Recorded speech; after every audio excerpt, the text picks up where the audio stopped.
here is Tucker Carlson, though, and going out on a limb, sticking up for Piers Morgan. And I sort of missed, I think, part of that in real time. That I didn't realize he stormed off the set because he had like some weird fixation with what's her face, the well, princess. I sent you that Markle montage, Princess No Longer. I sent you that montage of him, how they went for a drink.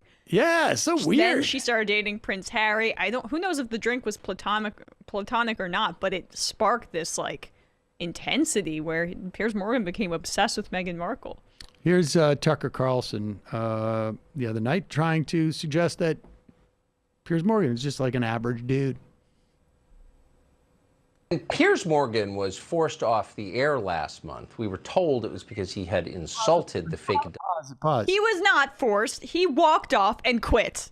That's all. I have to say. He literally walked off the set and then went, and the executive said that he resigned and they accepted his resignation over at his morning show, and I forgot what it is. He was forced to walk off because he had to address the fact that he had some type of personal issue with somebody that he was making an assessment about on TV. But go ahead. Piers Morgan was forced off the air last month. We were told it was because he had insulted the fake Duchess from Los Angeles.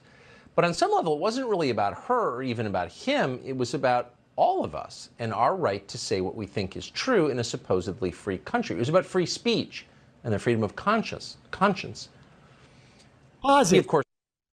First off, it happened in the UK. Yeah. It happened in England. Different which free speech doesn't laws have there, the same free speech laws. But even in this country, where we have an expansive view of free speech, people get fired on television shows all the time. There is no First Amendment right to have your own TV show, or I would go further, there's also no First Amendment right to have your own TV show and not have a guest call you on something and you not have to hear it and then storm off. But good. Also, he quit. Our right to say what we think is true in a supposedly free country. It was about free speech and the freedom of conscience. He, of course, is still editor-at-large at Daily Mail, and what he writes is still worth reading. But he's not on television right now. And again, that has implications for the freedom of speech around the... Because he quit. Because he quit his show. Because he walked off.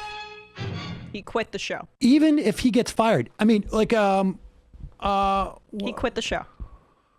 What was the guy's name from, I think he was on CNN. Was it who got fired because he spoke about Palestinian rights off of, not even on camera? Do you know what I'm talking about? Lamont? Mark Lamont Hill. Yeah, Mark Lamont Hill. Can we play the clip of Tucker Carlson when he made a big issue about Mark Lamont Hill getting fired because he deigned to talk about Palestinian rights?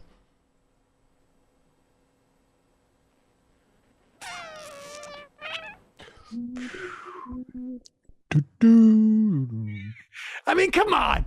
Like, it's just unbelievable. I'll tell you what amazes me about Tucker Carlson more than anything That else. Piers Morgan quit and it's not even relevant?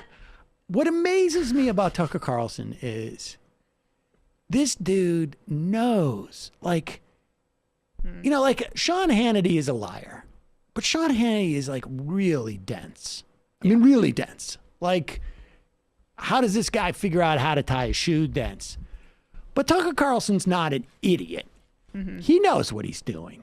And the idea that he can deliver this with a straight face, I almost think the reason why he's got such a grimace on his face the entire time, like, he's always like, is because that's the only way he can keep himself from laughing. Yeah, I mean, John Oliver did the whole segment on, old clips of Tucker Carlson basically saying, I think it was going after Pat Buchanan, saying that, like, pushing an aggrievement, cultural button is just the only arrow he has in his quiver, and it's kind of cheap.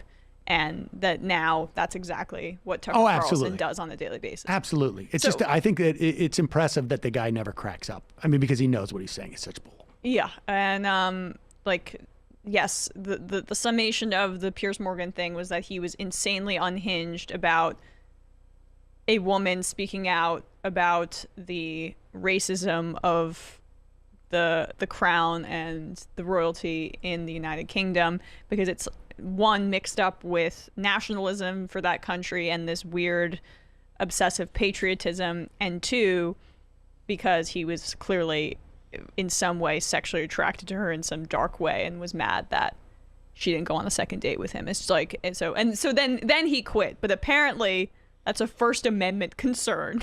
Right. But even if all of that wasn't the case, it still wouldn't be a First Amendment concern. Even if it happened in this country and not in Great Britain where they don't have. And even if he was actually fired. The whole idea is his trying to, argue and inflame his viewers' sense of aggrievement, that they are somehow being silenced because they cannot express the misogynist or racist views that they have in some way, or views that are perceived as misogynist and racist by other people. Yeah, Brendan writes to us, does anyone have more contempt for his audience than Tucker? I think that's so well true. said, I think that's absolutely true. I think that it is like he like gets off on manipulating them into this like cultural, and it's also what's scary too is his audience is younger than the other, like yeah. That I mean that this is the new frontier.